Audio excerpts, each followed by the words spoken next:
El tema que vamos a avanzar es teología de la liberación y prácticamente este es el gráfico que lo resume, ¿no? La teología. El Evangelio en sí viene a liberar al ser humano que no es considerado como persona, ¿no? O a la no persona para llevarla a un grado de persona.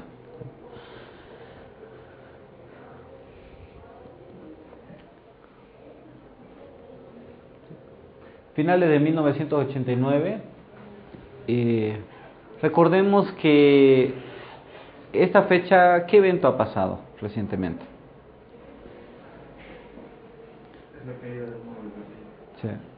Ha pasado la guerra, el muro de Berlín va a caer y de pronto hasta finales de este año hay muchos problemas a nivel mundial.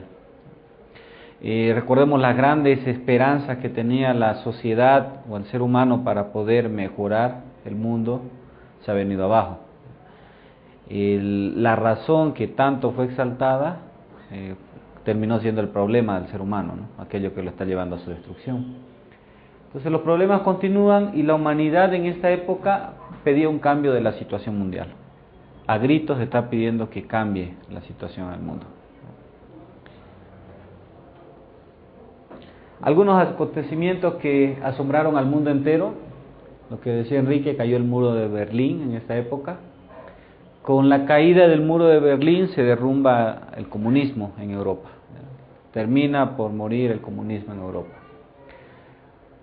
Otro evento que impacta es la caída de la Unión Soviética, considerada como la madre del comunismo. ¿Qué pasa a la caída de la Unión Soviética? Se divide en 15 nuevos estados y cada uno independiente y prácticamente hay una caída de este modelo, ya que supuestamente era la propuesta para llevar a bien a la humanidad. ¿Qué pasó con China? Decide cambiar al capitalismo. Estaba llevando un modelo también y de pronto ve en su afán de mejorar la situación y dicen vamos a ir al capitalismo. Y no sé cuántos han escuchado hablar de este evento. La plaza de Tiananmen. ¿Alguien ha escuchado hablar de este evento? Hay una foto muy famosa incluso en China, en una plaza. Se masacra a unos estudiantes universitarios. Entonces, porque ellos salen a las calles reclamando por la situación que está atravesando el país y de pronto después de este evento y la represalia, todo lo que va a venir como consecuencia, hay un cambio de modelo económico, ¿ya? Al capitalismo. ¿Qué pasa con Corea del Norte? Lo interesante de Corea del Norte es que toda Europa cambia su modelo, menos Corea del Norte. ¿Ya? Sigue manteniendo intactas sus estructuras. Esto le lleva a aislarse de todo el mundo prácticamente, por su modelo, ¿ya? Lo mismo va a pasar con Cuba, ¿no? Recordemos, va a mantener hasta hace poco. Entonces, prácticamente vemos un mundo aislado, agonizando debido a las crisis políticas y económicas. De pronto quizás nos estamos preguntando, ¿no? ¿Qué tienen que ver estos sucesos con teología de la liberación? Estamos para estudiar teología, no para estudiar economía o política, ¿verdad? Es que es el contexto en el cual se va a analizar la teología de la liberación. Porque es como que hace tiempo, como decían, ¿no? Llegaba el cristianismo y es como que los dormía y no hacían nada. Entonces, la voz de la misma iglesia no había, digamos, algo que pudiera denunciar. Y ante eso, bueno, más que todo eso, y también que el hecho que callaban la voz de cualquier persona, ya sea iglesia o cualquier movimiento, y estamos viviendo en ese tiempo y a la iglesia surge. Sí. Va a haber un silencio, ¿no? Es cierto, de la iglesia, pero en el lado protestante. ¿Qué va a pasar en el lado católico? La iglesia se va a colocar al servicio de los poderosos, ¿no? De los adinerados, que en su parte son la minoría, ¿no? Y se olvidan del conglomerado, lo que se llama el conglomerado, ¿no? En teología de la liberación. Entonces tiene mucho que ver, ¿no? Como han podido ver quizás en la lectura. Hablábamos una clase, ¿no? Que lo que pasa a nivel político, económico en el mundo, en un país, va a influenciar en lo que es la teología. Entonces, lo mismo pasó en un momento cuando el gobierno se hace liberal, de pronto va a entrar lo que era la teología liberal, va a haber una vuelta, un retroceso a lo que era antes, ya volver al modelo antiguo, lo mismo va a ser la teología. Entonces, todo va a estar moviéndose en el mismo sentido, ¿ya? Y lo mismo va a pasar con la teología de la liberación. Ahora hay que tomar en cuenta que es diferente la teología liberal a la teología de la liberación, ¿ya? Muy diferente. Teología liberal, vamos a ver más adelante, nace en un escenario totalmente diferente al que nace la teología de la liberación. La teología de la liberación es posterior. Entonces, tiene mucho que ver porque el lenguaje de esta teología es marxista. Entonces leamos a Marx, Karl Marx. Leámoslo. Es bueno hacerlo, porque así vamos a entender lo que plantea esta teología, ¿no? Su filosofía nace del socialismo científico de Karl Marx y Vladimir Lenin en la Revolución Rusa de 1917. Aquí va a tener prácticamente su modelo ya o su ejemplo para poder nacer la teología de la liberación. Entonces, prácticamente una revolución desde la perspectiva cristiana, ¿ya? Va a influir mucho lo que se conoce como el reclamo de los países por un nuevo orden mundial. Recuerdan, ante los problemas de la posguerra, de la caída del muro de Berlín y todos los conflictos capitalistas, comunistas que se han dado, y la petición del pueblo de decir queremos un nuevo orden mundial, va a haber algo que van a hacer la teología de la liberación proponiendo la redención de los pobres. Entonces, la teología de la liberación se va a preocupar mucho por los pobres. ¿Por qué? Como decía Fernando, ¿no?, hace un momento, ¿de qué se ha preocupado antes la teología pasada? En 4 siglos, ya han pasado 4 siglos desde que la Iglesia Católica está comandando prácticamente la sociedad, después de que el Papa llega a tomar tanto control que llega a ser más poderoso que el propio emperador en un momento. Y de pronto la pregunta, ¿qué hizo la Iglesia Católica con el pueblo?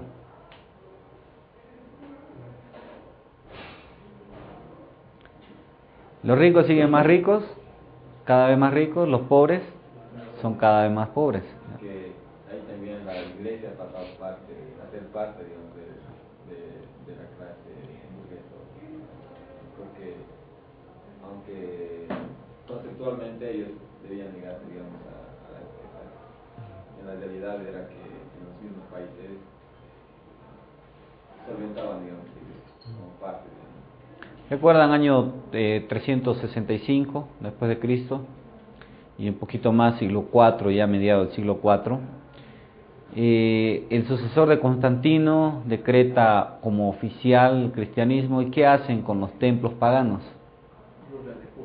Los readecúa, ¿no? Ya, bueno, esto para la iglesia, ¿no? Entonces, a partir de allí la iglesia ya tiene templo, se le devuelven las propiedades que se les han quitado, tiene cierto poder económico y poco a poco, como les decía, con el Papa llega a tomar más control incluso que el mismo emperador, al punto que, según la historia, había una guerra inminente contra Roma. ¿Qué hace el Papa? Se levanta, va donde los bárbaros y llega a un arreglo y de pronto soluciona la guerra. Entonces, a partir de allí el pueblo, los seguidores, comienzan a ver al Papa como alguien superior al propio emperador. Entonces el pobre está subyugado prácticamente, ¿ya?, es la figura. La gente está más pobre cada vez. Y por lo tanto hay un reclamo de este nuevo orden mundial para redimir a los pobres, ¿ya?, una verdadera redención. ¿Cuál es el pensamiento? Los pobres son parte del gran conglomerado. ¿Quiénes son los ricos en esta época? ¿Quiénes son los burgueses?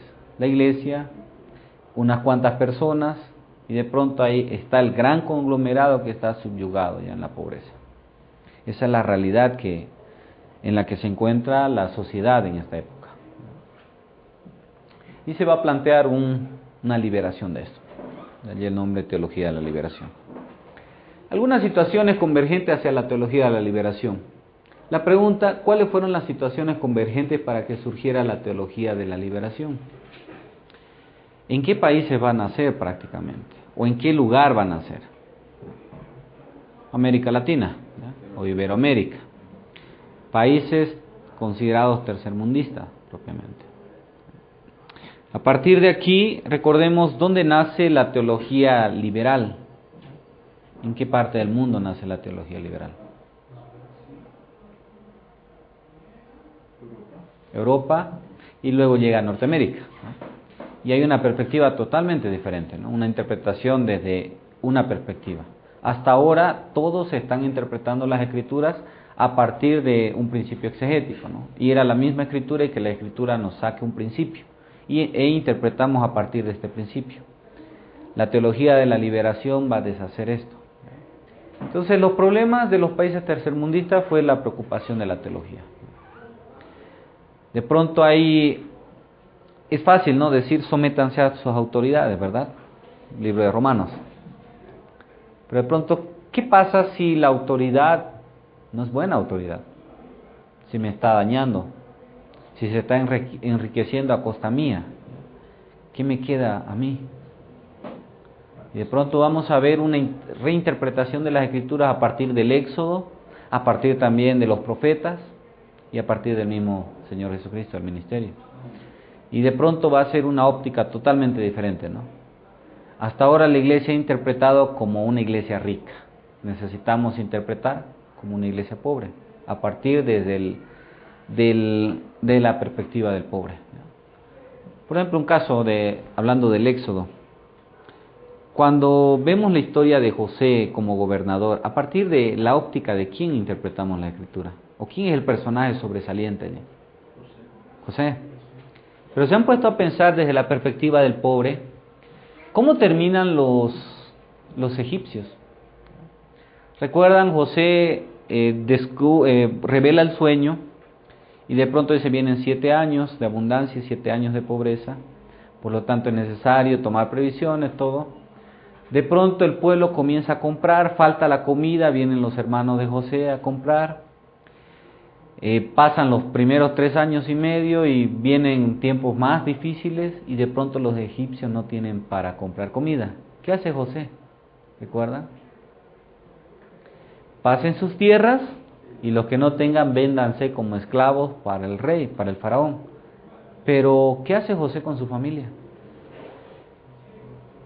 Lo lleva a una de las zonas mejores del lugar.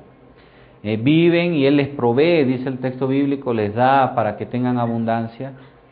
Y de pronto desde la perspectiva de un egipcio interpretemos el pasaje, ¿ya? ¿Qué está pasando desde la perspectiva de un egipcio? Está surgiendo una burguesía. Exacto. Vinieron los extranjeros, están explotando nuestras riquezas y nosotros somos los esclavos, ¿no? Nos subyugan. Y de pronto José pasa de ser el héroe a ser el villano. Esa es la perspectiva tercermundista. Un poco del trasfondo histórico, además de todo lo que ha pasado en este siglo. Hay una independencia política que en nada había favorecido a los pobres, ¿ya? En primer lugar, recordemos que, si vemos la historia, se luchó mucho por una libertad política. De pronto se va a luchar por la democracia incluso, ¿no? Queremos elegir nuestras propias autoridades, pensando de que esto nos iba a traer un beneficio como ciudadanos, ¿verdad? Entonces, fruto de esto hay un aumento del descontento y del desamparo, ¿ya? La realidad es que la gente está más descontenta al haber alcanzado la independencia política, ¿ya?, de elegir sus propias autoridades. Por otro lado, en el aspecto religioso, la Iglesia no había ayudado en 4 siglos que ya han pasado, hablando de la Iglesia Católica. No ha hecho nada. Por otra parte, los militares reforzaron los privilegios de los adinerados. Aquellos que deberían cuidarnos se ponen al servicio de aquellos que son adinerados y cuidan las cosas importantes de estas personas. También las democracias no rindieron a la clase obrera no redimieron a la clase obrera de su miseria. ¿Recuerdan la reforma agraria? 1952, ¿no? Aquí, ¿recuerdan? 9 de abril. ¿Qué pasó? ¿Y qué se esperaba con eso?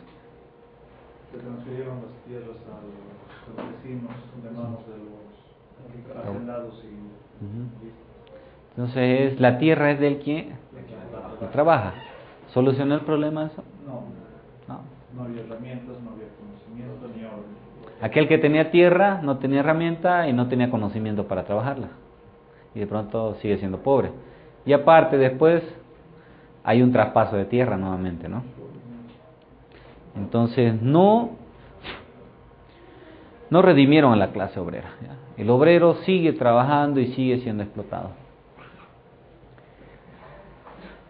Por otra parte, en la parte económica, las multinacionales no terminaron con la falta de empleo. Sigue habiendo desempleo. Entonces, hay multinacionales, no hay empleo, no hay trabajo. Y la plata se va afuera. Cambiamos el modelo hoy. No hay empleo tampoco. Y no hay plata. Por otro lado, el capitalismo no tiene la capacidad para rescatar de las dificultades a la sociedad. Se pensó que se invierta, de pronto no hay una solución. Seguimos empeorando. La pregunta, ¿en qué radica la solución? Un modelo económico, en los militares, una fuerza que pueda ver, el que podamos tomar nuestras decisiones. ¿En qué está la respuesta para el problema? Aquí vino hace 2 años un contador que ya nos dijo una cosa, ¿no?, sobre la solución del problema del capitalismo. Él vio toda la historia y la sociedad de nuestros estados dijo: la única solución para que alivie toda esta miseria es que vuelva a lo antiguo, es cuando el oro, la plata, el cobre tenía, ¿qué se llama?, era el dinero, ¿no?, en cambio. Caso contrario, mientras más, desde que apareció el billete en los Estados Unidos, desde ahí es que cambió el sistema. Eso era, porque cuando tú tienes oro, permanece, el dinero tenía el pueblo, ¿ves? Pero mientras es billete, el billete siempre va a estar en el Estado. Y el Estado va a hacer lo que quiera con el dinero, porque no está ganando uno. Es lo que preocupa. Sí, pero vayamos un poquito más allá, ¿ya? Pensemos como teólogos de este surgimiento, de este pensar teológico. ¿Qué propondrían ustedes? Por un lado, la misma iglesia, ¿no? Porque podríamos decir, no, la iglesia es la solución, ¿ya? Cristo es la solución. De pronto hemos visto que la iglesia no ha hecho nada, y es más, ha amparado incluso o ha atizado el fuego para que esto continúe quemando. Entonces, ¿qué hacemos? ¿Es la solución Dios para el mundo? Recordemos, ha pasado mucho debate hasta ahora y de pronto está en duda de que Dios exista, ¿no?, en esta época. Hemos retrocedido un poquito más. Está un poco en duda de que Dios exista, y por último a alguien se le ocurrió matar a Dios, ¿no? Claro, para los demás no, viendo la situación en el contexto y que no mejoran nada más, y los demás no se dice que no creen en Dios. Lo más lógico que está bien dentro de esto es que si algo está pasando alrededor, que yo tengo que tomar, como quien dice, las riendas para hacer algo. Exacto, y recuerdan, ese pensamiento fue dicho un siglo atrás en Europa, y recién en América Latina se está tomando en cuenta, siglo XIX, siglo XX prácticamente. Recién se está tomando en cuenta. Ya alguien antes lo dijo, ¿no? El hombre debe hacerlo, y no fue un cristiano, fue un filósofo. El hombre debe forjar su propia vida. O lo que va a decir alguien, ¿no? El reino de Dios aquí y ahora. Entonces vamos a destrozar la escatología. No necesitamos el reino de Dios para el futuro, porque si no vamos a seguir sufriendo. Lo necesitamos ahora, aquí, en este momento. Y el hombre es el responsable de traer ese reino de Dios. Por lo tanto, no dejemos de ser cristianos, pero hagamos algo para solucionar el problema. No basta solamente con orar. Y aquí va a jugar un papel muy importante un teólogo alemán, ¿ya?, del siglo pasado. Y vamos a ver quién es él. En cuanto a la influencia teológica, nace dentro del contexto latinoamericano, propiamente en los países de Latinoamérica, y aunque tiene la raíz en la teología radical y secularista de Robinson y Bonhoeffer. ¿Recuerdan a Robinson? ¿Qué hace Robinson? A.T. Robinson. Hizo algo interesante con todos los teólogos del siglo XX. ¿Recuerdan? Resumía todas sus ideas. Hizo un resumen, lo explicó un poquito y lo lanzó, y un bestseller, y de pronto fue un libro que sacudió a la iglesia. Y luego aparece Bonhoeffer, alguien que es acusado de ser opositor abierto del gobierno de Adolfo Hitler, al punto de ser revolucionario, ¿no? Al punto de ser acusado de intento de querer matarle, ¿no? Entonces estos dos personajes de Europa van a ser influyentes en lo que va a ser la teología de la liberación, en este nuevo modelo que se va a plantear. Cox, un escritor, en su libro La ciudad secular, dice lo siguiente, las siguientes cosas. Él propone por una parte la secularización que libera al hombre de la tutela religiosa. Necesitamos un cristianismo secular, recuerdan la secularización independiente, necesitamos salir de la iglesia. ¿Por qué? La iglesia es el opio de la sociedad. La iglesia es aquello que adormece, ¿no? Que lo tiene, la psicosis también, va a decir un psiquiatra prácticamente, un psicólogo. Y la religión es aquello que mantiene esclavizado al ser humano, en su perspectiva de estar apacible, de estar quieto, cuando podría liberarse, ¿ya? Desde la perspectiva de la teología de la liberación. Y aquí también Cox y otros autores describen a Dios como un revolucionario y plantea el ejemplo del libro de Éxodo, del Éxodo judío. ¿Qué había pasado? Había una esclavitud, ¿no? El más fuerte estaba sobre el débil y se aprovechaba, el débil trabajaba para él, vivía en situaciones precarias. ¿Qué hace Dios? Decide liberar a su pueblo.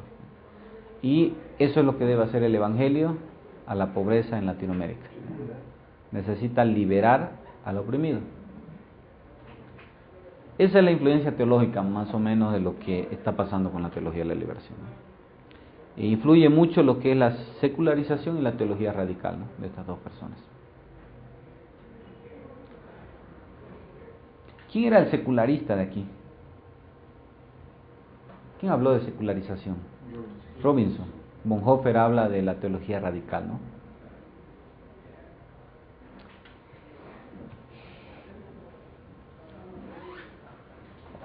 Va a haber también un fuerte énfasis entre el liberalismo y la neortodoxia, que va a sonar mucho antes de la Segunda Guerra Mundial en Europa, en Norteamérica luego, y recién en Latinoamérica, como somos países de tercermundistas, y en esa época nos llevaban 50 años más o menos después las cosas.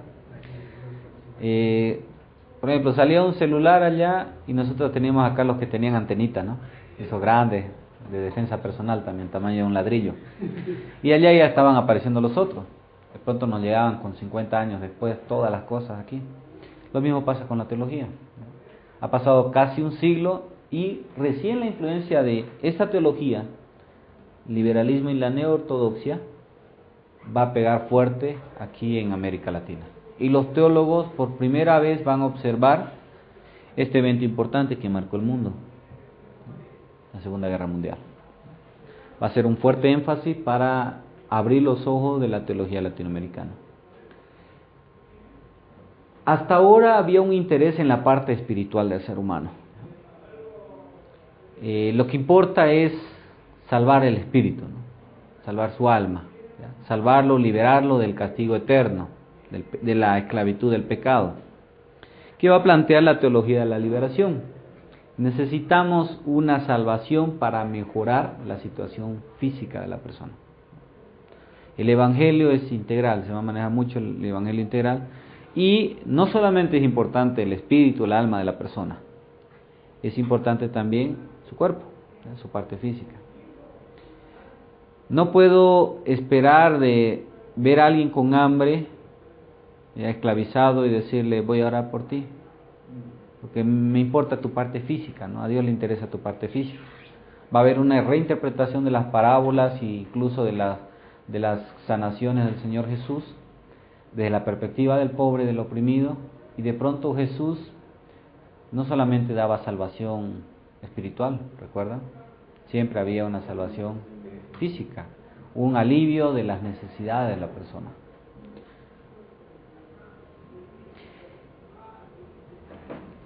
También va a influenciar mucho lo que es la preparación académica. Recuerdan, se comienzan a fundar a mediados del siglo XX las primeras universidades cristianas, se comienza a estudiar más la palabra de Dios, aunque se mantiene la perspectiva de la alta crítica y de la crítica de las formas, que es un poquito más extremista todavía.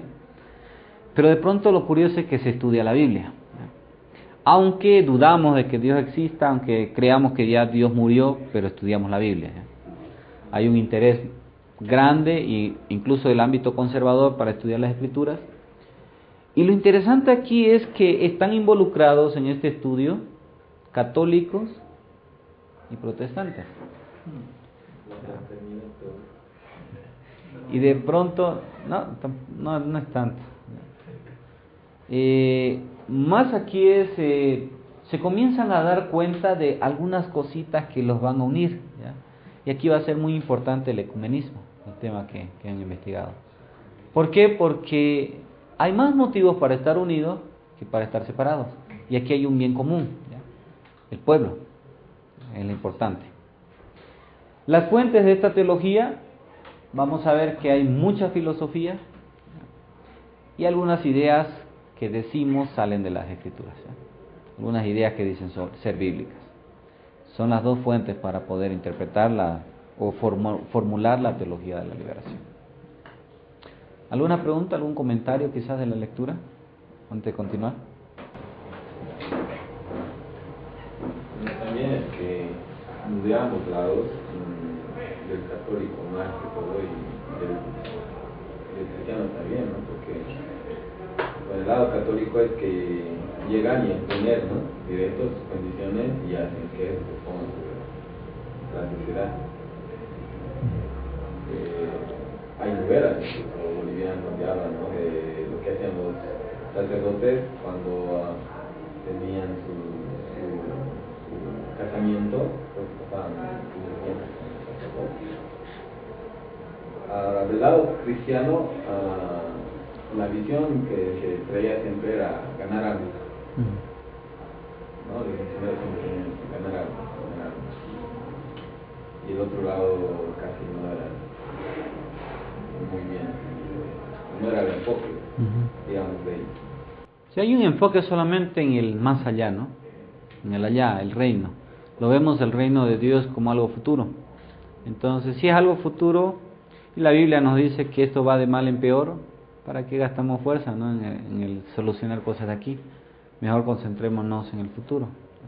Así que sigue sufriendo, como dice el coro, ¿no? Allá en el cielo, no habrá tristeza ni más dolor. Solo allá. Entonces, aquí suframos. Y esa va a ser la perspectiva. Y el nuevo radicalismo va a llevarlo a un extremo incluso, ¿no? Y hoy en día se habla mucho, si no sufres, no eres cristiano. Entonces se ve la teología del sufrimiento. Tienes que sufrir para cerciorarte de que eres cristiano. Porque si no sufres, es que estás de amistad con el mundo, ¿no? Entonces es bastante fuerte, ¿no?, el cambio que va a haber. Pastor, en esta década del 60, no habla casi mayor del pentecostalismo, ¿no? Sí. Y bueno, vamos a ver cuando estudien el pentecostalismo cómo nace, ¿ya? Es algo antiguo el pietismo, ¿no?, como veíamos en el tema anterior. Es algo antiguo. Sin embargo, tiene su auge igual, ¿no? Es igual que este pensamiento, ¿no? Ya estaba antes en otro lugar, de cierta manera. Aquí ha despertado por la necesidad que hay, ¿ya?, y por el observar, ¿ya?, por el despertar de las personas. Entonces quizás tenemos pensamientos, ¿no?, como el de ahora, ya antes había, ¿no?, el hecho de eso de Dios quiere que seamos prósperos. Estaba antes presente. pero no estaba estructurado. Lo mismo del ultracalvinismo, ¿no? Ya habían personas que pensaban de esta manera. ¿Cuándo es que surge esto?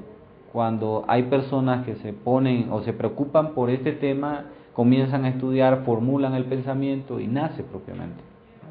Pero a veces es antiguo, ¿no? Incluso vimos que calvinismo o teología de la predestinación, siglo IV, ¿no? Antes de Cristo. Entonces, pero alguien se dio el trabajo en su momento de ocio de colocar, ¿no?, las bases, y de pronto sale la teología. Es interesante porque estamos obviando la parte que ha vivido Latinoamérica en los inicios, en los mediados de siglo. Estamos hablando de una Bolivia saliendo con muchas dictaduras, la más radical es la de Banzer. Estamos hablando de una Argentina de Videla, de un Chile de Pinochet, de un Perú con Fujimori, una revolución sandinista en Nicaragua.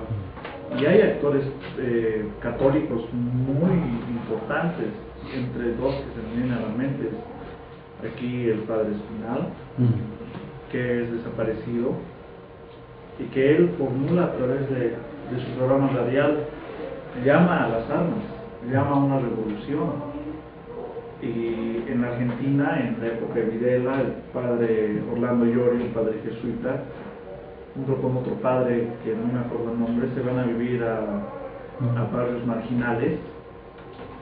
Y en esa época, justamente el que estaba de representante de provincia de los jesuitas era Bergoglio, el que ahora es papa. A Fernando Llorio lo matan, a Luis Espinal lo desaparecen, y esto va preparando el camino. Dentro del catolicismo surge la Biblia latinoamericana, que es una Biblia que maneja el mismo lenguaje, no es una nueva traducción, pero acota entre las páginas, acota imágenes comunistas, de revolución. Entonces estamos hablando de una Latinoamérica llorando a sus estudiantes, llorando a sus líderes políticos, y todo esto es demasiado pertinente para derrocar este nuevo modelo de gobierno que se está viniendo a ver. Sí. Es cierto, va a influenciar mucho por eso el contexto, ¿no?, lo que está pasando.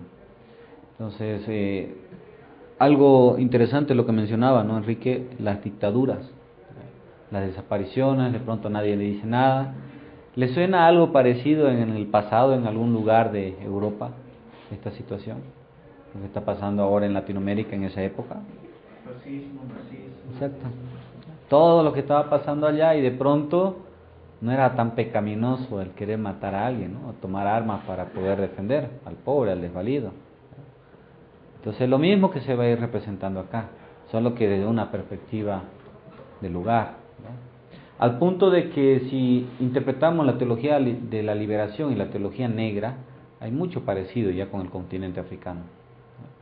Hay un comentario, solo que está en inglés aquí abajo, y es un excelente comentario porque lo leemos, aunque es de África, y parece que está hablando de Bolivia, ¿no?, por toda la situación similar que se presenta allí. Entonces es muy importante esto porque va a influir mucho en la manera de hacer iglesia a partir de aquí. Recordemos, ya no es una iglesia adormecida, y esto va a llevar a una ruptura más grande todavía en la iglesia católica, ¿no? El hecho de lo que mencionaba Enrique, los jesuitas, el hecho de renunciar a muchas cosas para vivir de manera pobre, ¿no? Entonces hay muchas personas que van a tratar de vivir de esa manera. Hablando un poco del sufrimiento, miseria y explotación, resulta que la realidad es que la minoría poderosa ha condenado a la esclavitud al conglomerado, ¿ya?, y lo ha llevado a un estado de indefensión y frustración total, al punto de matar las expectativas, ¿ya?, y la esperanza de la persona. Entonces no hay nada más, ¿no? Naciste para sufrir. Entonces espera solamente a que tu única esperanza es aceptar a Cristo y esperar que un día Él te lleve y dejes de sufrir, ¿no? Ese es el mensaje de salvación. Desaparezcas. Y se habla de 13 factores que han llevado a este sufrimiento, ¿ya?, y a esta miseria. El primero, hay mucha gente que está pasando hambre. Y de pronto se convierte en uno de los lazos de opresión, el hambre. En segundo lugar, los niños enfermos carecen de atención médica. ¿Para quién es la atención médica? Para el que tiene plata, para el rico. El que no tiene está condenado a morir, lamentablemente.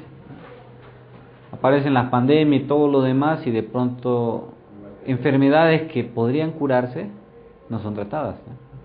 Porque no hay dinero, el dinero es para los ricos.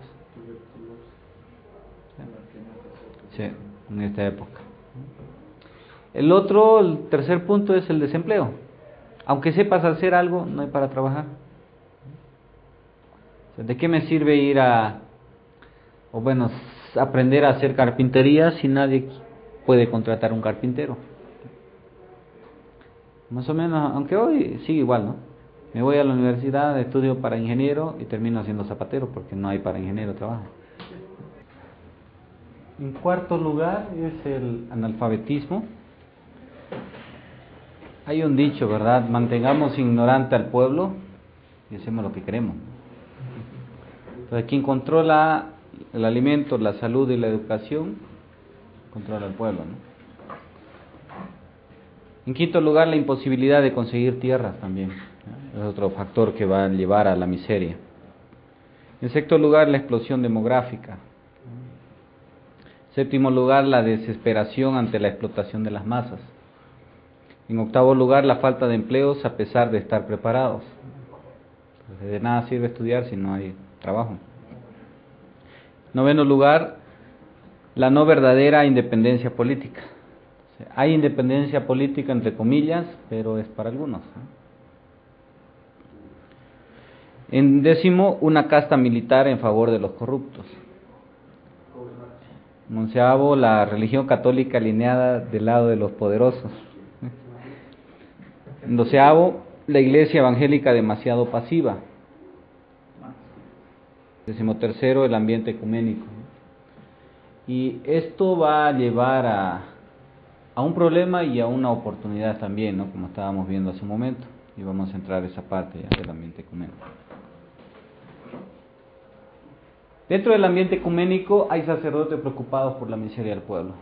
O sea, los sacerdotes comienzan a mirar al pueblo y a ver el sufrimiento de estas masas, y de pronto les lleva a idear y plantar una solución, ¿ya?, para estos problemas. De pronto también hay protestantes con sentimientos iguales, y los católicos comienzan a ver a los protestantes en un sentido ya de aliado, de alianza, para poder luchar contra este mal común. Por lo tanto, en las reuniones ecuménicas, ya que nacieron, que veían en el anterior tema, no demoran mucho ya en expresar sus propuestas, ¿no?, en bien de la teología de la liberación. Se comienzan a plantear propuestas personales para poder solucionar esto. Y al mismo tiempo expresan también sus interpretaciones bíblicas. Toman pasajes, dicen, esta es la interpretación de esto, ¿no? Por lo tanto, podemos hacer esto para liberar al pueblo. Y este ambiente ecuménico va a dar más fuerza a lo que va a ser la teología de la liberación. Entonces la pregunta, ¿el movimiento Teología de la Liberación es católico o es protestante? Es cristiano. Es cristiano. Entonces hay un ecumenismo aquí por el bien, ¿ya?, de común. En quinto lugar, la formación y difusión de esa teología.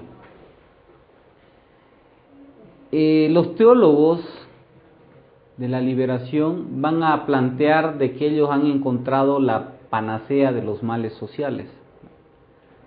¿Qué es la panacea? Era un medicamento muy antiguo que se creía curaba todo, ¿ya?, incluso los males más grandes. Entonces ellos van a decir, la teología de la liberación es la panacea para los males sociales, es la solución a todo. Luego de nacer en Latinoamérica, Iberoamérica se extiende y va a pasar a los países tercermundistas de todo el mundo. Se va a ser muy popular en países tercermundistas. Entonces va a haber un salto a otros países. Luego recibió fuerza y prestigio en un concilio misionero internacional que se celebró en 1973 en Bangkok, que es Tailandia. Entonces allí las personas hablan y dan el apoyo a esta teología. De pronto allí se hace famoso. Entonces miremos 1973, propiamente. Entonces, ¿cuándo escuchamos nosotros hablar de teología de la liberación? Cuando entraba al seminario. Yo me sorprendí cuando vi que mi suegro, encontré después de que falleció, nos dieron algunos libros y de pronto encontré uno que él había hecho una tapa y había sido lo que él había escrito a máquina. Y era un análisis, dice este libro, análisis bíblico a la teología de la liberación. Entonces él ya había escuchado hablar de eso. Y luego viendo, estaba de moda en esa época. Y tiene varios libros de teología de la liberación, ¿no?, de esta época. ¿Qué tal el libro que hizo? Estoy leyéndolo. Si es bueno, le voy a cambiar mi nombre, le pongo y lo publico. Parece interesante.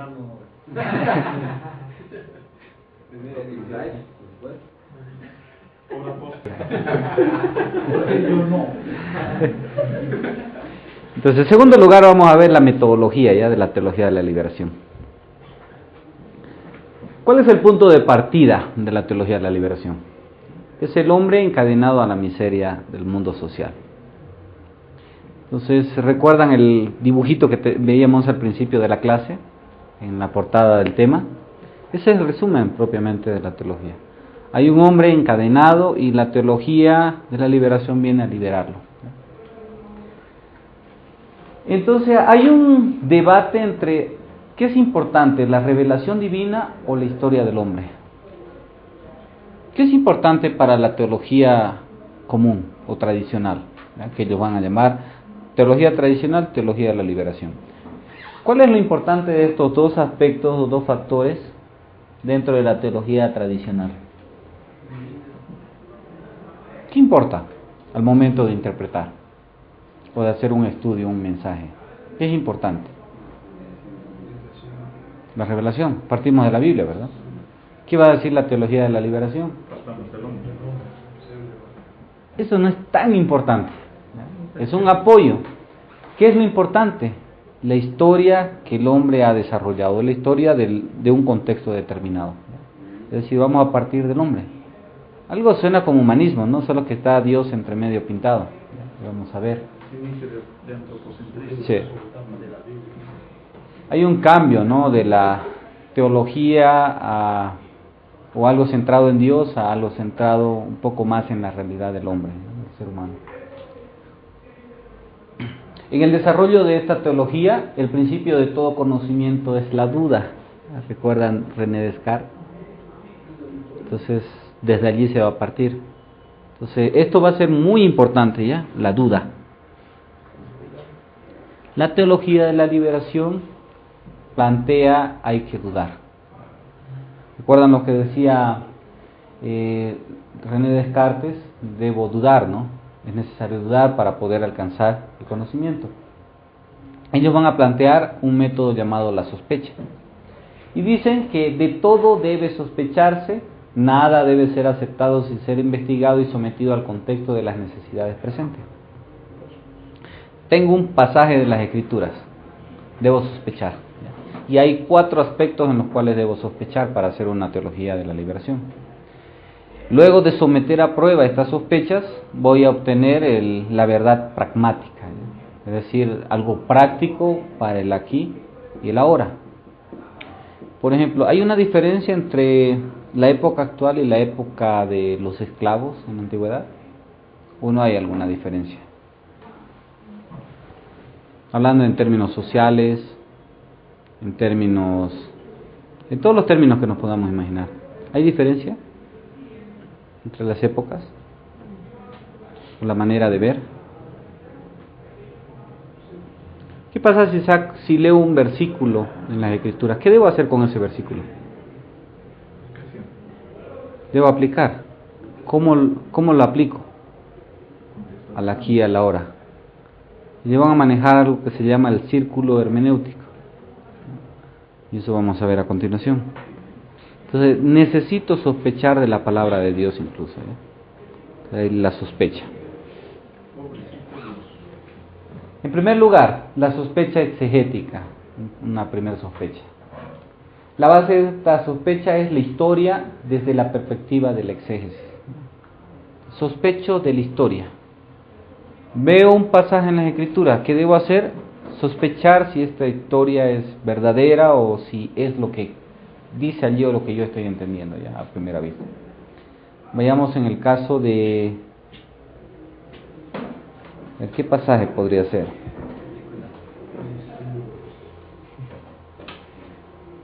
Un pasaje que se le venga en mente para tratar de pensar de otra perspectiva.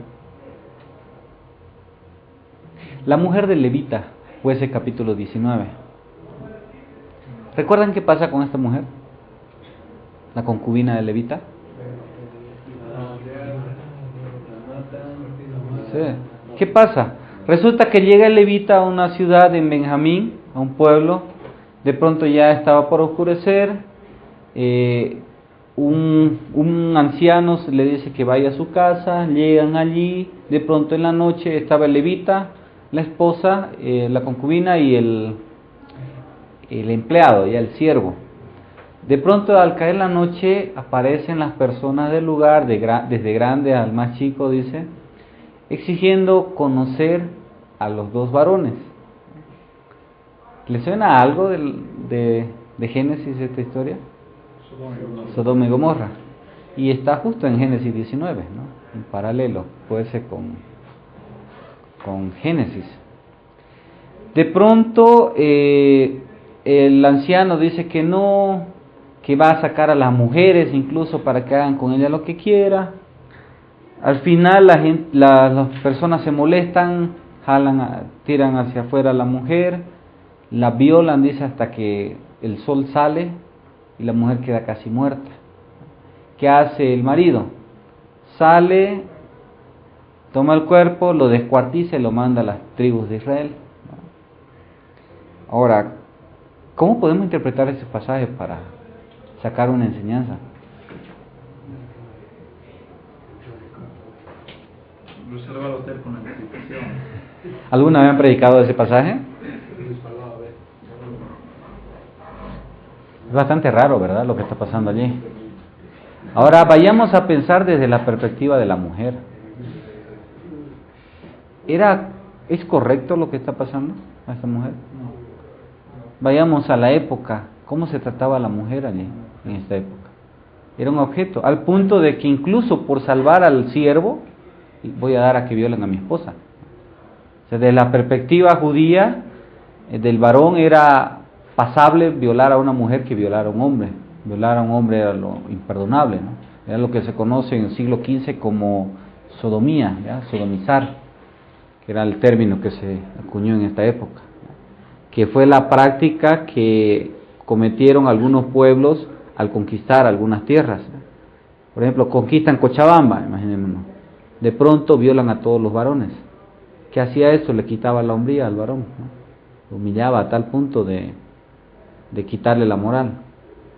Pero de pronto la pregunta es, ¿quién es más importante desde la perspectiva de Dios? ¿El hombre o la mujer? Somos iguales. ¿Cómo podemos aplicar eso a la época actual? Vayamos a las iglesias. ¿Quién manda en la iglesia?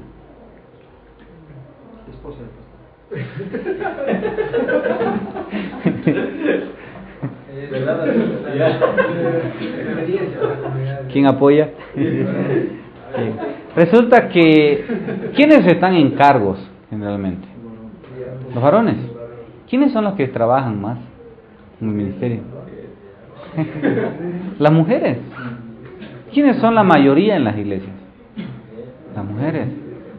Entonces de pronto no estamos subyugando a la mujer desde la perspectiva de la teología de la liberación. Entonces estamos quitándole el valor desde esta perspectiva, ¿ya? Aunque no le estamos haciendo lo que pasa en la historia, estamos llevándola a menos, ¿ya? Desde esa perspectiva. Entonces podemos interpretar así y voy a sospechar de la historia, ¿ya? Entonces debo analizarlo desde otra óptica, no desde lo que siempre se nos ha planteado. Lo mismo podemos hacer, ¿no? ¿Por qué destruye Israel a toda esta tribu de Benjamín? Matan a todos los varones, ¿no? Lo aniquilan. ¿Por qué? ¿O por qué en el caso de Génesis 19 Dios decide mandar un juicio sobre el pueblo y aniquilar a todos los que vivían allí?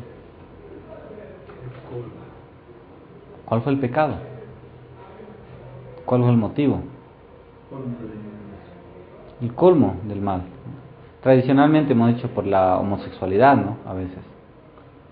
Entonces, ¿qué va a plantear una teología que va a partir de la teología de la liberación, una rama, aunque ajena, pero más o menos tiene los mismos principios?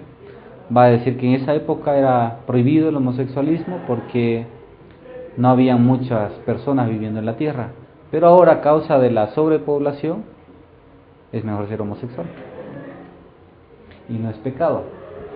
Entonces, sospechar a las interpretaciones que se han dado a través de la historia. Sospecho de la historia, lo que me ha dicho la Iglesia. Por lo tanto, no debemos partir de ninguna premisa bíblica. Voy a leer la historia de Zaqueo. De pronto se me viene a la mente, ¿no? Un chiquitito que quería ver a Jesús y de pronto se encuentra con Jesús, Jesús lo mira, lo lleva a su casa, se arrepiente y comenzamos a ver desde una óptica, ¿no? La perspectiva quizá de Zaqueo. Ahora veamos desde una persona que quizás ha visto a Zaqueo y estaba presente en el momento cuando Jesús entra a la casa de Zaqueo. Exacto, el rico. Nos parece injusto, ¿no? ¿Cómo se va a sentar con una persona que es ladrón? Entonces observamos desde otra perspectiva y no desde una premisa, ¿ya? No voy a partir de algo que me digan tienes que interpretar desde aquí, ¿ya? O esto nos enseña esta historia. Algo positivo de una perspectiva, ¿no? Porque necesitamos abrirnos para poder encontrar la verdad. Pero si voy a acercarme al texto de diferentes puntos, voy a tener muchas interpretaciones, ¿no?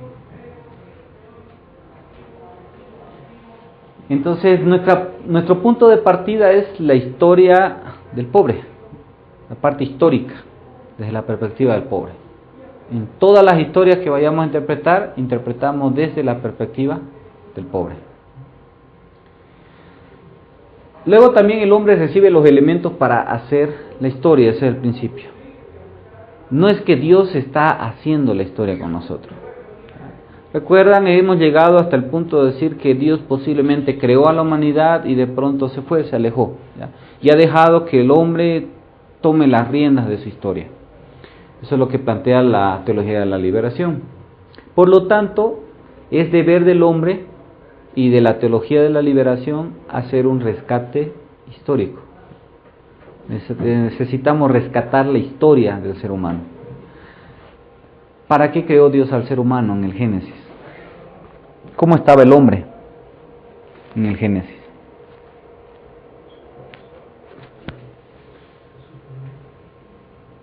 ¿Era feliz? ¿Era libre? ¿Cómo está el hombre actualmente? Infeliz. Entonces, ¿cuál es el propósito? Volver a un estado similar al Génesis, ¿no? ¿Cuál es la fuerza que mueve a esta sospecha exegética? Y él dice, el teólogo tiene al Espíritu de Dios, tiene el Evangelio, y este Evangelio no es el Evangelio común que nosotros presentamos, ¿no? Dios te ama, quiere salvar tu alma del infierno, sino es una redención de la pobreza y la elevación de categoría. Es decir, que aquel que se conoce como no persona, pase al grado de persona. Es decir, el pobre es marginado, ni siquiera se considera una persona. ¿Qué va a hacer la teología de la liberación? Elevar el grado de esta persona hasta convertirlo en persona. Esa es la premisa de la sospecha exegética. Entonces notemos que no es tanto una exégesis, ¿no?, lo que estamos planteando, aunque se llama exégesis, es una eisegesis. parto del ser humano, de la realidad, de la historia, de este contexto de esta persona, para poder interpretar los textos bíblicos. Entonces hago decir al final a la Biblia, lo que conviene a mi teología.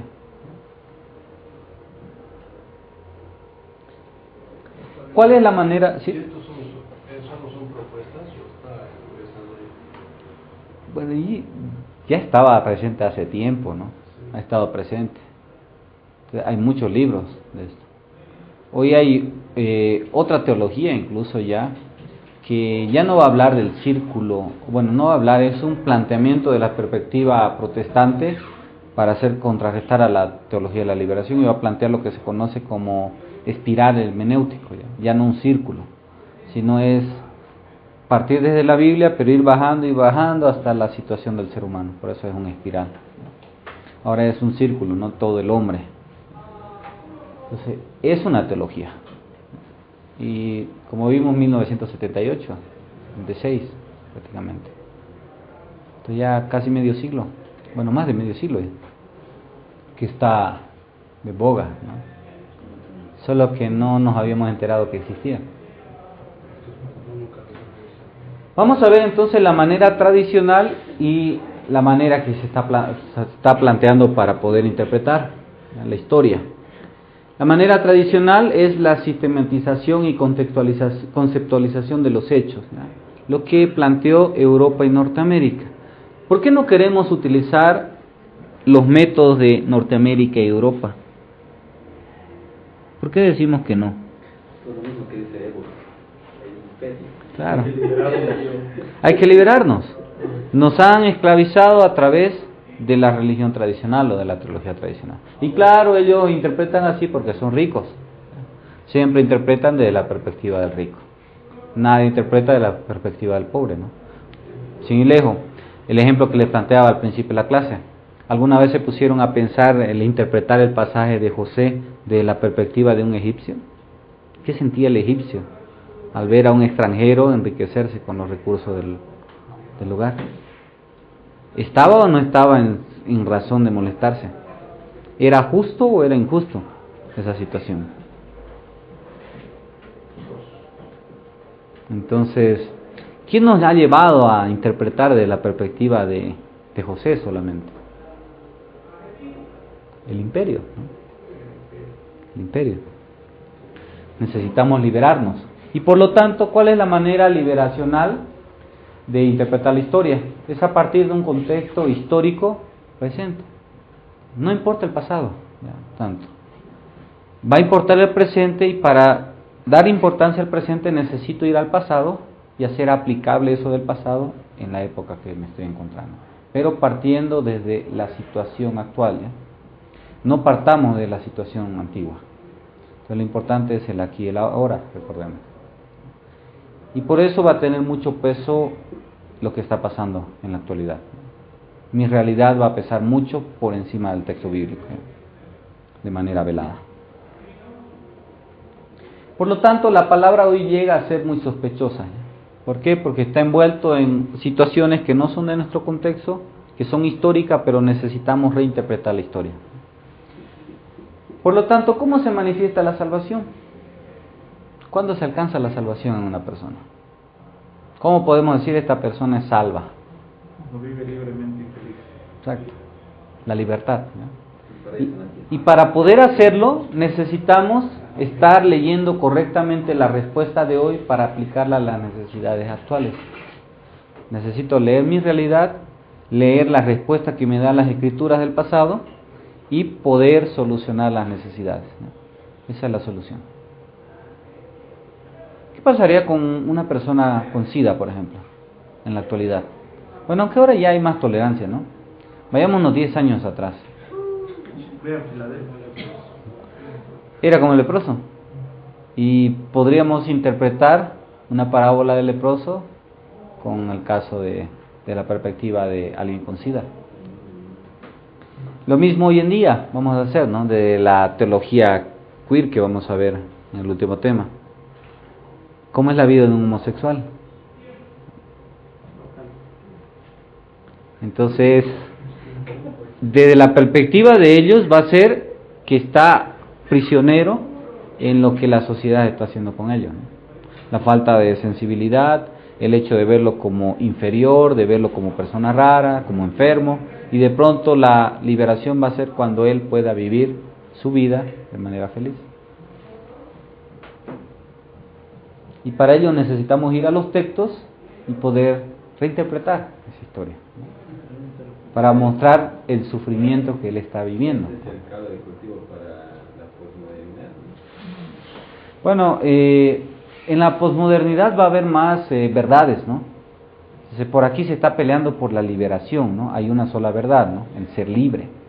Entonces, en la posmodernidad va a ser más, vive como quieras y que no te importe lo que los demás digan. Bueno, digo a partir de que se está considerando la felicidad del hombre. Y eso va a ser ya en el futuro ya llevado a un extremo.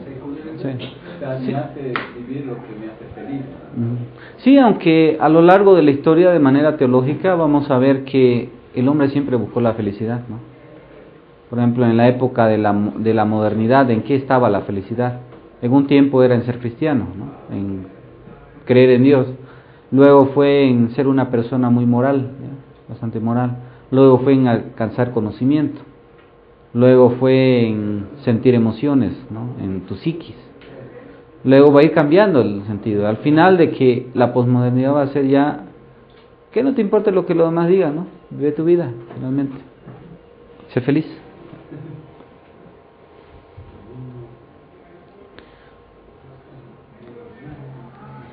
¿Qué pasó con la escatología? ¿Ya? En este principio de la sospecha de la historia.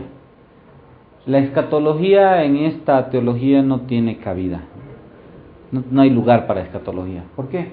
No se puede esperar un futuro dichoso cuando hay un presente lleno de miseria y sufrimiento. ¿Cómo va a mejorar el mundo? La pregunta. Si nosotros somos los responsables de mejorarlo, y si no hacemos nada, no hay futuro de dicha. Entonces, mientras haya sufrimiento, no habrá futuro bueno. Por lo tanto, esto es un sofisma de distracción para el hoy histórico. Entonces, es algo que nos va a tener dormidos, sin reaccionar, pasivos, como un sueño, un estado idílico para estar tranquilo y esperar que pase algo en algún momento, que Dios lo haga, nosotros no lo hacemos. La verdadera escatología se sitúa en el plano de la liberación económica, social y política. Esa es la verdadera escatología. Cambiar estos tres aspectos. Notemos que se ha salido de solamente religión. Y esto va a tener una fuerte influencia de lo que hablamos del radicalismo. Recuerdan Dietrich Bonhoeffer, ¿no? En todo está Cristo en la sociedad. Por lo tanto, Cristo está en la política, está en la parte social, está en lo civil. Necesitamos tener el control de todo para poder cambiar, ¿no? Por lo tanto, la creación está estrechamente ligada con la recreación. Nosotros debemos recrear todo. La creación gime, dice las Escrituras, ¿verdad? ¿Cuándo va a ser recreada nuevamente? Según el Apocalipsis, con el cielo nuevo y la tierra nueva. ¿Qué va a decir la teología de la liberación? ¿Cuándo es el cielo nuevo y la tierra nueva? Aquí, ¿no? Aquí y ahora podemos traerla. Mientras más nos involucremos, más rápido vendrá la recreación. Por lo tanto, Dios entrega el esfuerzo al hombre, quien debe trabajar para transformar el mundo. Dios creó y nos entregó a nosotros la responsabilidad de hacer una recreación, volver a lo que era el estado original.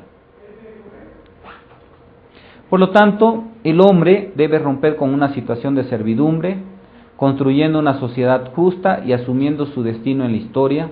Haciendo esto, el hombre se forja a sí mismo. Lo que dijo Nietzsche, ¿no? En un momento. Somos los responsables de nuestro futuro, ¿ya? De hacer mejor para nosotros. La teología de la liberación lo va a plantear también. Necesitamos romper la situación presente para mejorar.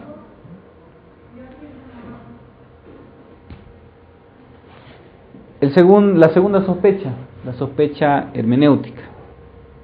La base de esta sospecha es la sociología latinoamericana.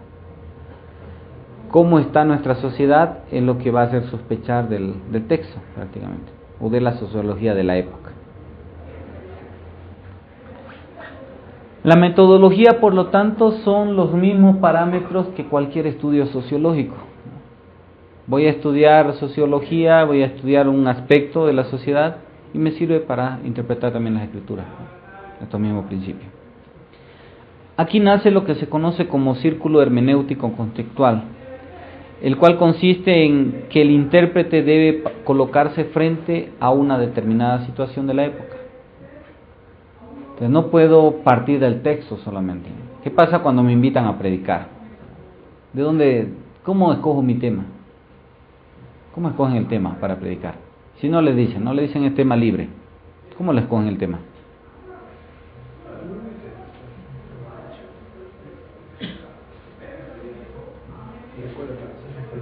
Alguien dice voy a ir a la iglesia para averiguar cómo está la iglesia, qué problemas tiene y todo lo demás.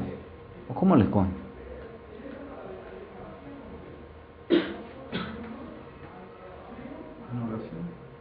Oración. Algo muy espiritualizado, ¿no? De la perspectiva de la teología de la liberación. ¿Qué deberíamos hacer? Ir al lugar, averiguar cómo están, qué problemas tienen, cómo son las personas, todo eso para poder plantear un mensaje que sea más vivencial para ellos, más pragmático. Luego de colocarse frente a la situación, necesitamos encontrar lo que ellos llaman la palabra contextual. Que esta palabra contextual siempre va a ser acorde a la situación de la persona.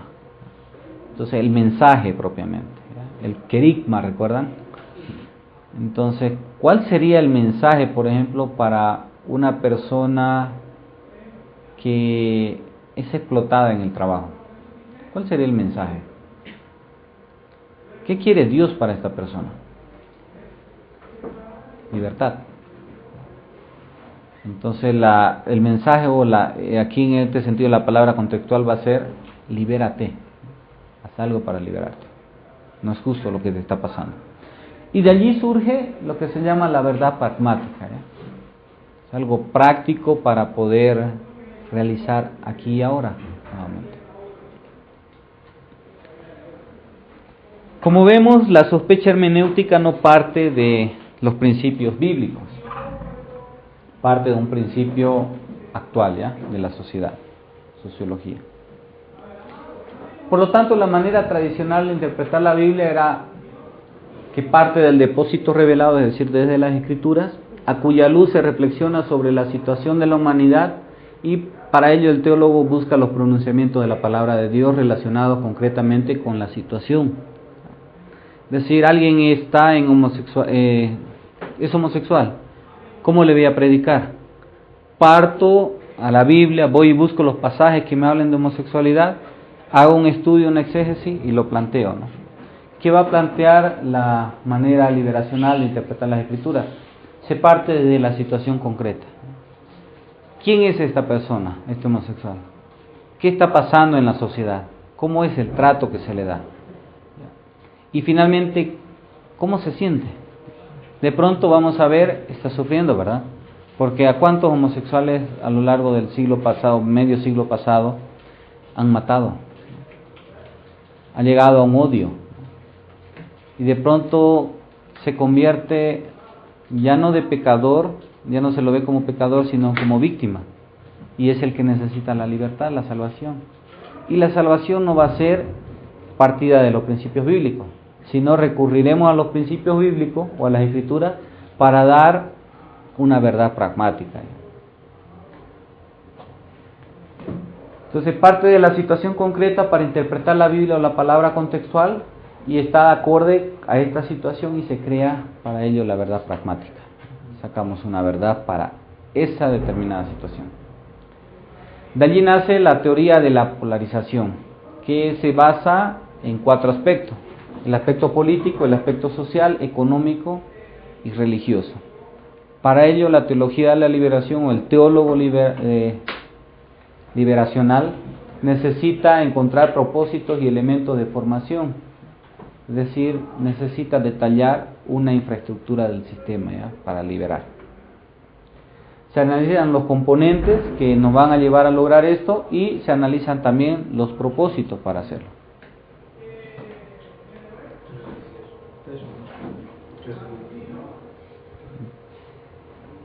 Este es un pequeño cuadro que se utiliza ya para poder hacer una interpretación y encontrar la verdad pragmática. Tenemos 4 esferas, ¿no? El económico, social, político y religioso. En lo económico tenemos a los que tienen menos, los que tienen poquito y el propósito de tener algo, ¿no? Sería. En lo social está la clase alta, la clase media y la clase baja. ¿Cuál sería el propósito? Escalar de posición. Llevar al que está abajo hasta arriba. Lo curioso, ¿no? El que estaba arriba va a terminar siendo el de abajo. Y el de media nunca va a subir. En el aspecto político tenemos a los poderosos, a los menos poderosos y los que no tienen poder. ¿Cuál es el propósito aquí? O la verdad pragmática: gobernar y dominar.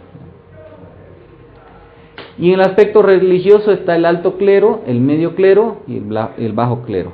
El propósito es subordinar a los demás.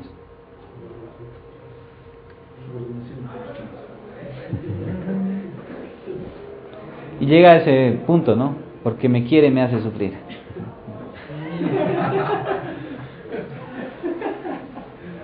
Entonces, fruto de este cuadro, quedan estas 4 definiciones para la teología de la liberación. ¿Qué es la teología para ellos? Es apenas un pensamiento acerca de Dios. Teología es pensar acerca de Dios. ¿Qué es la teopraxis? Dios en mí como práctica conveniente. Dios actuando en mí. ¿Qué es la ortopraxis?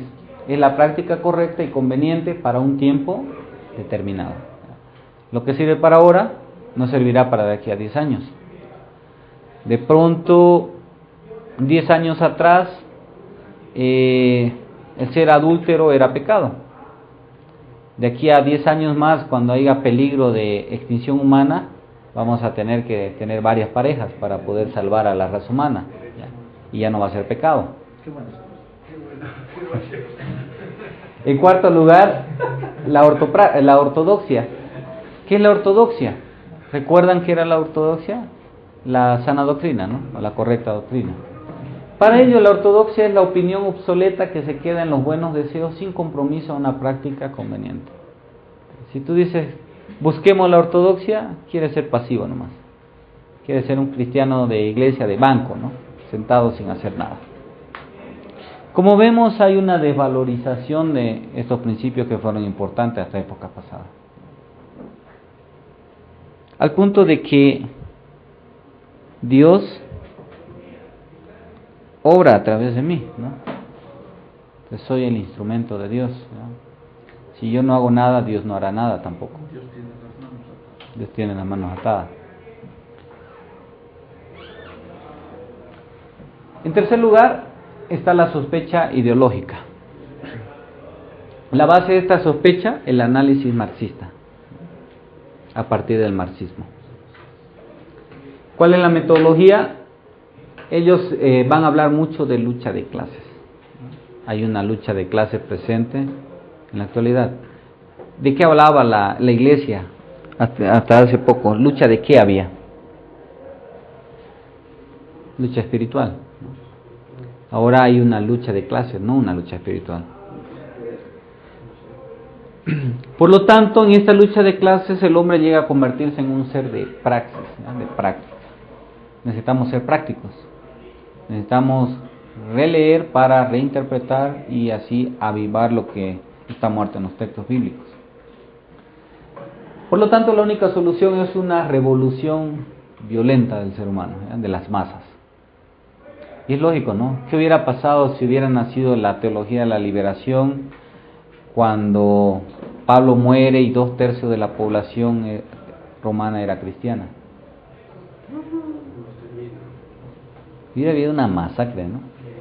Una revolución fuerte. No tenían armas. Exacto. El tercio tenía armas, tenía entrenamiento, los otros 2/3 no tenían armas, aunque eran más. Iban a tardar más en morir.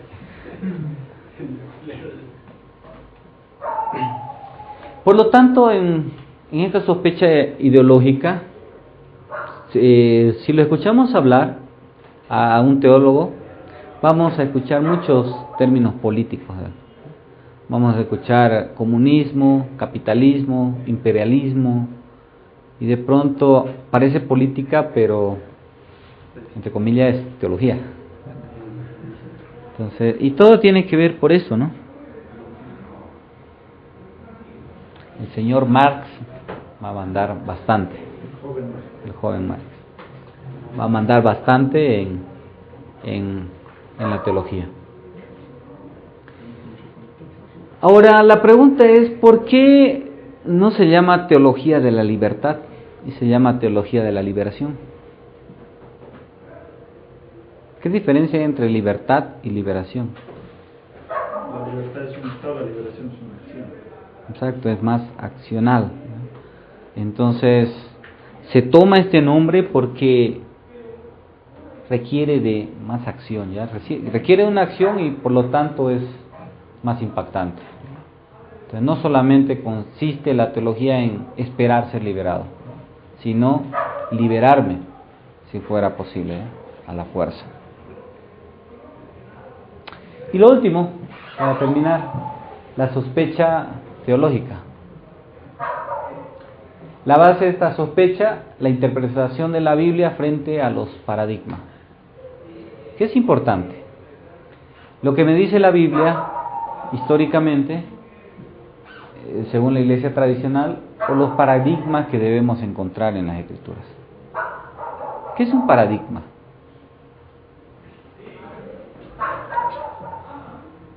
Son construcciones mentales preconcebidas. Entonces, ¿qué es importante para la teología de la liberación? Lo nuevo. Necesitamos armar una estructura para que nos hable en esta época. Recordemos, es cambiante. Por lo tanto, de aquí a unos 10 años, cuando cambie la sociedad, necesitamos cambiar nuestra teología también. Lo que sirve para hoy nos servirá para de aquí a unos años. Entonces es una teología que va cambiando constantemente. ¿Alguna pregunta, algún comentario? ¿Quién va a agarrar las armas ahora?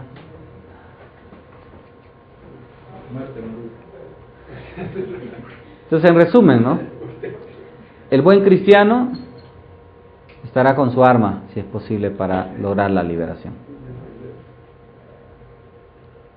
Un modelo va a ser los celotes, ¿no? Prácticamente, el ideal.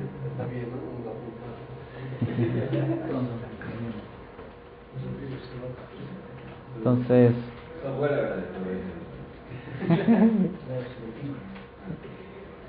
vamos a poner el neocelotismo del siglo XXI. Está hablando en clase. Nos hicieron una plaga en sus iglesias. Bien, entonces como están viendo hay un cambio, ¿no? Radical en la teología. Al punto de que ya no es importante la Biblia, sino la realidad de la persona. Y prácticamente de aquí la teología en adelante va a ser el ser humano lo importante, ¿no? La misma teología de la prosperidad, ¿qué es lo que importa? El estado del ser humano, ¿no? Que sea feliz. Teología de la homosexualidad, teología del feminismo, teología negra, y toda la demás teología es el individuo. El individuo es lo importante. Se vuelca ya a los aspectos que ha tomado la teología, ¿no? El aspecto social. Por ejemplo, Sí. a nivel social, buscan ser aceptados a nivel político también. Igualdad, ¿no? Es al punto de que incluso puedan adoptar. No sé si en algún momento exigirán tener hijos también, de manera natural. Porque como que se quiere que por ley se decrete que Dios se equivocó al condenar, ¿no?, el pecado. Eso es lo que busca el ser humano hoy en día. Por decreto ser aceptado su pecado, diga lo que diga Dios, ¿no? Y lo interesante, no solamente buscan la aceptación, sino buscan la equidad en el sentido de tener los mismos derechos, las mismas responsabilidades y privilegios más altos incluso. Más tolerancia. Exacto, ¿no? Entonces, esa es la realidad, ¿no? Y el ser humano está buscando eso en esta época. Entonces, cada vez no nos extrañemos que aparezcan teologías más raras cada vez, ¿no? Retorcidas. Porque es lo que busca el ser humano. Si esto va a llenar al mundo en total, ¿qué hay que hacer entonces? Bueno, el problema es que ya lo llenó, ¿no? Recuerdan en las FARC, por ejemplo, en Cochabamba, en Colombia, habían sacerdotes que eran revolucionarios, ¿no? Guerrilleros. Entonces, quizás no suena mucho aquí, ¿no? Había una película de un hombre que fue a África. Ah, sí, Metralleta. El predicador se llama, ¿no? ¿Creo? El predicador Metralleta. Es bastante interesante, ¿no? Se va a Sudán. Y al final, abiertamente, ¿no? Él se convierte en una iglesia, de ahí se va para viajar y ver, y al día siguiente el llamado misionero, supuestamente, y termina como guerrillero, ¿no? Con su metralleta. Entonces, es prácticamente la idea. Entonces recordemos, si no hacemos algo, no pasa nada. Esa es la mentalidad ahora. Dios, no negamos de que Dios existe, quizás Dios exista, pero no va a hacer nada, ¿no? Y es por eso que entendemos, ¿por qué no obra hoy como obraba en el Antiguo Testamento? Haciendo milagros y cosas así. Porque nos ha dado la mayoría de edad, ¿ya? Como dijo Bonhoeffer, ¿recuerdan? Ya necesitamos independizarnos de Dios. Necesitamos actuar. El punto es la vida cristiana, la parte clave aquí. Y en toda la teología, ¿no? Teología de la prosperidad, ¿cuál es la vida cristiana? El ser rico, exitoso.